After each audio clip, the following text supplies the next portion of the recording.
बिस्मिल्लाहिर्रहमानिर्रहीम।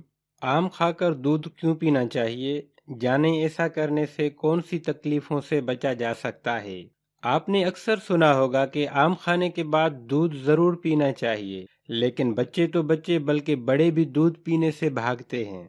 आम सिर्फ जायके में ही शानदार नहीं होते, ये बेशुमार गिज़ाई अज्जा का ज़ख़ीरा हैं जो गर्मी के मौसम में क़ुव्वत मुदाफ़ियत को बढ़ाते हैं और ज़ियाबिस से लेकर दिल की बीमारियों तक बहुत सी बीमारियों से बचाने में मदद देते हैं। ये कुदरती तौर पर आपके हाजमे की सेहत को भी बेहतर करते हैं। भारत से ताल्लुक़ रखने वाली डॉक्टर डिक्सा भोसर ने आम के फ़ायदे बताते हुए कहा कि आम फाइबर, बेटा कैरोटीन और पोटाशियम का एक बड़ा जरिया है जो ब्लड प्रेशर को कम करने में कारगर है। डॉक्टर डिक्सा का कहना है कि खाने से तकरीबन आधा घंटा पहले आमों को पानी में जरूर भिगोएं। आम को भिगोने से आम में मौजूद इजाफी फाइटिक एसिड को दूर करने में मदद मिलती है। इस तरह गिज़ाई अज्जा को बेहतर तौर पर जज़ब करने में मदद मिलती है। आम को दूध के साथ खाने के फायदे।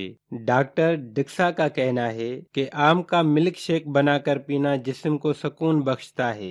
ये एक कुव्वत बख्श टॉनिक है। उसके अलावा आम खाकर दूध पीने से फल की गर्म तासीर ठंडी होने लगती है, दाने नहीं निकलते, खून बनता है और रंगत साफ होती है। वीडियो को एंड तक देखने का शुक्रिया। मिलते हैं नेक्स्ट वीडियो में, तब तक के लिए खुदा हाफिज।